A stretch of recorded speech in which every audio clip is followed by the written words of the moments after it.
दोस्तों इस वीडियो में हम बात करेंगे अंतर्राष्ट्रीय मुद्रा कोष के बारे में। तो बच्चों अंतर्राष्ट्रीय मुद्रा कोष के ऊपर हम 3 वीडियो बनाने वाले हैं और ये इसमें से एक वीडियो जो है वो तो हम पब्लिक रखेंगे, बाकी की 2 वीडियो हमारी प्राइवेट रहेंगी जो कि आपको हमारी ऐप विष्णु इकोनॉमिक्स स्कूल में ही मिलेंगी। तो आप हमारी ऐप डाउनलोड कर लीजिएगा अगर आप सारे के सारे कोर्सेज को एक्सेस करना चाहते हैं। तो देखिए मैं आपको बिल्कुल स्टार्टिंग से समझाता हूँ, हिस्टोरिकल बैकग्राउंड समझाने की कोशिश करता हूँ। तो सबसे पहले अंतर्राष्ट्रीय मुद्रा कोष की जो स्थापना होती है वो होती है 1945 में विश्व बैंक के साथ में। लेकिन इसकी पृष्ठभूमि क्या है पहले आप वो समझ लीजिए। देखिए स्वर्णमान जो पहले एक प्रणाली हुआ करती थी जिसको हम बोलते हैं टकसाली विनिमय दर। टकसाली विनिमय दर में बच्चों क्या हुआ करता था, टकसाली विनिमय दर में कि जो एक गोल्ड है यानी कि 1 ग्राम गोल्ड जो है, 1 ग्राम गोल्ड मान लीजिए अमेरिका में है $10 का, तो और इंडिया में 1 ग्राम गोल्ड जो है वो है मान लीजिए 100 रुपये का। तो इसका मतलब अगर इंडिया जो है वो अमेरिका से कोई चीज़ खरीदना बेचना चाहता है तो उसको $1 के बदले 10 रुपये देने पड़ेंगे। यही तरीका रहा था बच्चों, इसको बोलते हैं टकसाली विनिमय दर प्रणाली।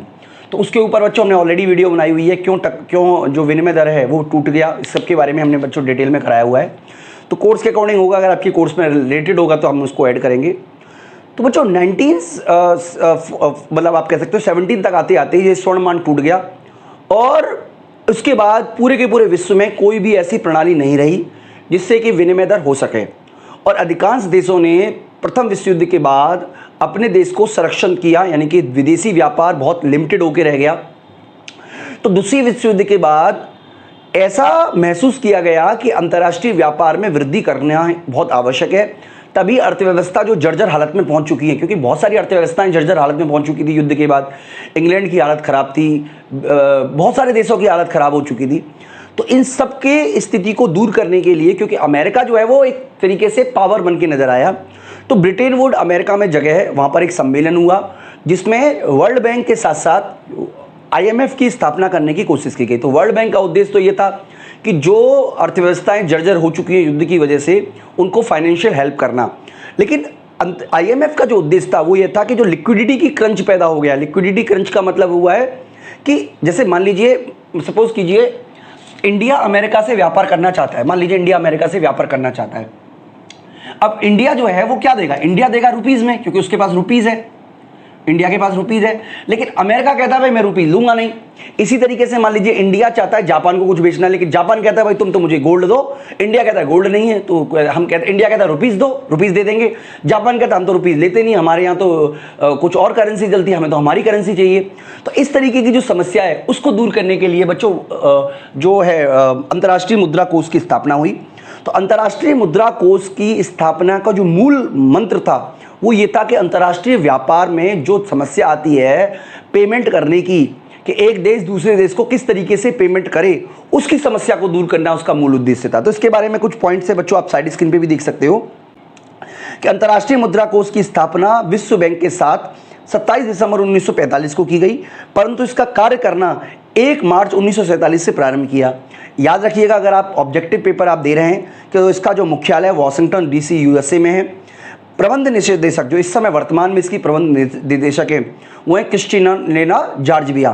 तो आप जरूर एक बार चेक कर लीजिएगा जब आप एग्जाम देने जाएं, क्योंकि प्रबंध निदेशक तो हो सकता है कि आप 5 साल बाद 2 साल बाद ये वीडियो देखें और उस समय कोई बदल चुका हो। मुख्य अर्थशास्त्री जो है वो गीता गोपीनाथ हैं और ये UNO की एक पेरेंट संस्था है। अब इन उद्देश्य की बात करें तो आखिरकार इसकी स्थापना किन उद्देश्यों की वजह से की गई। तो बच्चों पहला उद्देश्य इसका है अंतर्राष्ट्रीय मौद्रिक सहयोग को बढ़ावा देना, यानी कि एक दूसरे के साथ मॉनिटरी जो एक तरीके से बैरियर है कि इंडिया कह रहा है कि वो चीन की करेंसी नहीं खरीदेगा, चीन कह रहा है इंडिया की करेंसी नहीं लेगा। तो व्यापार कैसे होगा, व्यापार करने के लिए कोई कॉमन करेंसी की जरूरत तो पड़ेगी ही जिससे सभी देश स्वीकार करना शुरू कर दें। तो एक तो ये इस दिक्कत को दूर करने के लिए। दूसरा अंतर्राष्ट्रीय व्यापार को सुविधाजनक बनाना इनका उद्देश्य था। अगला बहुमुखी भुगतान से इसको बढ़ावा देना, ठीक है। अंतर्राष्ट्रीय वित्तीय संकटों को रोकना तथा उनसे बाहर निकलने में मदद करना, यानी कि जो भी उनके मेंबर्स कंट्री है उनको अंतर्राष्ट्रीय वित्तीय संकटों से रोकना इसका उद्देश्य था। साथ ही साथ इसका उद्देश्य था कि उनको उससे बाहर निकलने में मदद की जाए। इसके अलावा सबसे इंपॉर्टेंट जो हमने बताया था वो था भुगतान से इसकी कठिनाई का सामना करने के लिए सदस्य देशों को आर्थिक सहायता देना।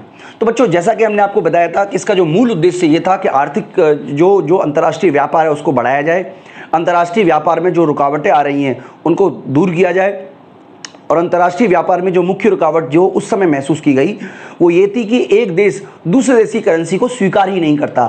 इसीलिए बच्चों एसडीआर का जन्म हुआ, अंतर्राष्ट्रीय मुद्रा कोष के द्वारा एसडीआर का जन्म हुआ। तो एसडीआर के बारे में मैं आपको इसी वीडियो में आपको आगे बताऊंगा। वर्तमान सदस्यों की संख्या इसमें 190 है, ये आप याद रखिएगा। ये 17 जून 2021 को, यानी कि जिस दिन मैंने ये डेटा लिखे थे उस दिन की जिस दिन ये लास्ट अपडेट है यूट्यूब उस पर गूगल पे, वो मैंने आपको बताया 190 देश हैं। अंतिम सदस्य जो है वो अंडोरा है, 16 अक्टूबर 2020 को इसने ज्वाइन किया है। तो अगर आपको अंतर्राष्ट्रीय मुद्रा कोष का सदस्य बनना है किसी देश को, तो बच्चों एक तो उसको अपना जो भी हिस्सा है वो कंट्रीब्यूट करना पड़ता है, जिसमें से 25% हिस्सा तो उसको डॉलर गोल्ड में देना पड़ता है और 75% हिस्सा वो अपनी करेंसी में भी दे सकता है। ये एसडीआर में जो भी उसका हिस्सा होता है, जो भी उसका कोटा होता है, उसके अकॉर्डिंग उसको देना पड़ता है। कैपिटल, क्योंकि मेनली सदस्यों की कैपिटल ही आईएमएफ का आय का मुख्य स्रोत है। तो कोई भी देश जो आईएमएफ का समझौता पत्र की सभी धाराओं को स्वीकार करने का वचन देता है वो आईएमएफ का मेंबर बन जाता है। और आईएमएफ के मेंबर अगर कोई व्यक्ति जो है वो आईएमएफ का मेंबर नहीं रहना चाहे तो वो केवल इन्फॉर्म कर सकता है कि मुझे आईएमएफ का मेंबर नहीं रहना, तो उसको मेंबरशिप से त्याग किया जाता है। अगर कोई देश आईएमएफ के नियमों का पालन नहीं करता तो भी उसको मेंबरशिप से हटाया जा सकता है। और आईएमएफ का सदस्य बनने के साथ साथ कोई भी देश वर्ल्ड बैंक का सदस्य बन जाता है। हाँ, अगर वो वर्ल्ड बैंक का सदस्य बनना नहीं चाहता, किसी एक संस्था का सदस्य बनना चाहता है, तो उसको पहले से इन्फॉर्म करना पड़ेगा कि हमें केवल एक संस्था, एक देश का ही। लेकिन ऑटोमेटिकली प्रोविजन ये है कि आईएमएफ का सदस्य बनने के साथ साथ विश्व बैंक यानी कि आईडीबीआईडी का भी वो बन जाता है। अगर हम बात करें बच्चों इसके ढांचे की, यानी कि जो इसका ढांचा है, तो इसमें एक प्रशासक मंडल होता है बच्चों, प्रशासक मंडल। ठीक है, प्रशासक मंडल में हर देश जो है वो 2 लोगों को अपॉइंट करता है, एक तो गवर्नर और दूसरा है डिप्टी गवर्नर। जैसे भारत की बात करें तो भारत में जो भी वित्त मंत्री है वो भारत के लिए गवर्नर होगा आईएमएफ में, और जो आरबीआई के गवर्नर है वो गवर्नर होगा प्रशासक मंडल में, डिप्टी गवर्नर होगा आईएमएफ में। भारत का वित्त मंत्री गवर्नर होगा और भारत का जो आरबीआई गवर्नर है वो वहाँ पे डिप्टी गवर्नर होगा। ये प्रोविज़न है बच्चों वहाँ पे। तो जो गवर्नर है यानी कि जो प्रशासक मंडल है उनका काम क्या है, जो आईएमएफ है उसके लिए नीतियाँ निर्धारित करना, सदस्य देशों के कोटा यानी कि जो भी उनका कोटा है उनको संशोधन करना, नए सदस्य देशों का प्रवेश दिलवाना, सदस्य देशों की मुद्रा को समता दरें निर्धारित करना, किस तरीके से एट पार उसकी विनिमय दर निर्धारित होगा, ये सब प्रशासक मंडल का काम है। प्रशासक मंडल जो है उसको वोट डालने का अधिकार है। और बच्चों मैं आपको यहाँ पे बता देता हूँ कि आईएमएफ में वोट डालने का अधिकार लोकतांत्रिक नहीं होता, क्योंकि यहाँ पे वोट डालने का अधिकार उनकी जो पूंजी है, कोटा है, उसके आधार पर तय किया जाता है। तो अमेरिका का क्योंकि सबसे बड़ा हिस्सा है आईएमएफ में, इसलिए अमेरिका के पास वोटिंग राइट सबसे ज़्यादा है। तो यहाँ पे वोटिंग राइट ऐसा नहीं है कि हर देश अपना अपना वोट डालेगा, ऐसा नहीं है। डिपेंड करता है कि किसके पास कितनी कोटा है, कितना उसके पास अभियंस है। ठीक है, आईएमएफ में और गवर्नर वोट डालने का अधिकार है तथा वोट की मात्रा सदस्य देशों के आईएमएफ में पूंजी द्वारा तय होती है। जितना वो कैपिटल लगाएंगे उतना इनको वोट डालने का अधिकार होगा। तो अगला जो है बच्चों प्रशासक मंडल के बाद एक होता है कार्यकारी निदेशक मंडल। कार्यकारी निदेशक मंडल। तो बच्चों कार्यकारी निदेशक मंडल जो है वो प्रशासक मंडल ही कार्यकारी निदेशक मंडल अपॉइंट करता है। इसमें वर्तमान में 24 कार्यकारी निदेशक हैं जो कि इस कोष के सभी कार्य करते हैं, यानी कि इन्हीं का काम होता है कोष को चलाना। जो आईएमएफ है उसको चलाने का काम जो है वो कार्यकारी निदेशक मंडल ही करता है बच्चों। इसके अलावा निदेशक मंडल एक प्रबंध निदेशक का चुनाव करता है, और जो प्रबंध निदेशक है यानी कि एक हेड का चुनाव करता है, वो प्रबंध निदेशक जो है वो क्रिस्टिनला जॉर्जिवा है, जैसा कि अभी हमने आपको बताया। इसके अलावा बच्चों इसके अंदर एक अंतरिम समिति भी होती है या एक सलाहकार समिति होती है जिसके अंदर प्रशासक मंडल के 22 सदस्य होते हैं। ठीक है, विकास समिति भी होती है। यह अंतर्राष्ट्रीय मुद्रा कोष एवं विश्व बैंक की संयुक्त समिति है, विकास समिति, जो विकासशील देशों में वास्तविक संसाधनों के हस्तांतरण पर विचार करती है। तो बच्चों एक तो इसके अंदर प्रशासक मंडल होता है, कार्यकारी निदेशक मंडल होता है जो कि प्रबंध निदेशक का चुनाव करता है, अंतरिम समिति होती है जो एक सलाहकार समिति होती है, और एक विकास समिति होती है। तो ये इसका एडमिनिस्ट्रेशन है बच्चों। हम बात करें बच्चों, सबसे इंपॉर्टेंट बात वो है विशेष आहरण अधिकार, स्पेशल ड्राइंग राइट की। तो अब बच्चों हम आपको विशेष आहरण अधिकार के बारे में समझाने वाले हैं। देखिए जैसे एक करेंसी है, मैं आपको करेंसी का नाम बताता हूं बच्चों। जैसे बच्चों हम करेंसी की बात करें तो यूरो है, ये डॉलर है, ये रुपीस है, ये सारे के सारे करेंसी है। जिनको यूरो को कौन जारी करता है? यूरो को जारी करता है यूरोपीय यूनियन, ठीक है, यूरोपियन कंट्रियों का समूह है। डॉलर को जारी करने का काम करता है अमेरिका, रुपया जारी करता है भारत सरकार या भारत का केंद्रीय मंत्रालय, केंद्रीय बैंक। इसी तरीके से एसडीआर को जारी करती है, एसडीआर भी करेंसी है। एसडीआर जो है वो करेंसी नहीं है, करेंसी नहीं है। एसडीआर जो है वो उसको जारी करने का काम है इंटरनेशनल मॉनेटरी फंड करता है। तो ये आपको बेसिक समझना पड़ेगा। लेकिन ये कोई करेंसी नहीं है, बल्कि इसको बोलते हैं पेपर गोल्ड। अब एसडीआर क्या है बच्चों वो मैं आपको समझाता हूं। देखिए जैसे होता क्या है बच्चों कि मान लीजिए रुपया जो है, अब हमें मान लीजिए डॉलर खरीदना है, सपोज कीजिए यूरो से कोई सामान खरीदना है, यूरोप से कोई सामान खरीदना है, तो हमें इसको क्या देना पड़ेगा? यूरो देना पड़ेगा। लेकिन हमारे पास यूरो नहीं है, हमारे पास रुपीज है, हमारे पास रुपीज है। तो एसडीआर क्या है? तो ये क्या करता है, आईएमएफ क्या करता है कि एसडीआर जारी करता है। एसडीआर जारी करने का मतलब है कि रुपए जो इंडिया है उससे उसका वैल्यू ले लेगा, मतलब कुछ कंट्रीब्यूशन ले लेगा, सभी देशों से कंट्रीब्यूशन ले लेता है और उसके बिहाफ पर एक पेपर गोल्ड जारी कर देता है एसडीआर। यानी कि एसडीआर वास्तव में कोई जो देश है, एसडीआर केवल देश को मिलता है दूसरे देश की करेंसी, दूसरे देश के भुगतान से इसका पेमेंट करने के लिए। यानी कि एसडीआर वैसा नहीं है कि आपको एसडीआर मिल गया और आप जाके पिज्जा खाने चले गए, पिज्जा खाया है, या डोसा खाने का मन किया, डोसा खाया है। एसडीआर यानी कि ये क्या करेगा? इंडिया देगा मान लीजिए 10,000 रुपए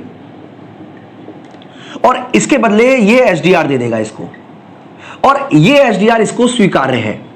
यानी कि हर देश की करेंसी का एक एसडीआर वैल्यू होती है। जैसे मैंने अभी पता किया, इंडिया नेट से ही पता किया बच्चों, तो 1 एसडीआर जो है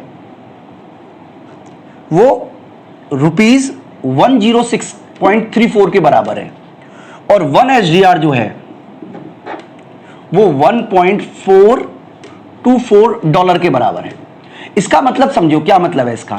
इसका मतलब बच्चों ये हुआ कि अगर इंडिया को अमेरिका को मान लीजिए 1.42 करोड़ देने हैं और उसके पास डॉलर नहीं है, तो इंडिया क्या करेगा? एसडीआर जो उसको मतलब एक तरीके से आईएमएफ को पैसे देगा 106.34 और वो इसको एक एसडीआर दे देगा और उसके बदले वो ट्रांजैक्शन कर सकता है अमेरिका को। हालांकि मैं आपको बता देता हूं कि केवल 3 ही बार एसडीआर जारी किए हैं आईएमएफ ने। तो यहां पर बच्चों मैं आपको बता देता हूं एसडीआर क्या है।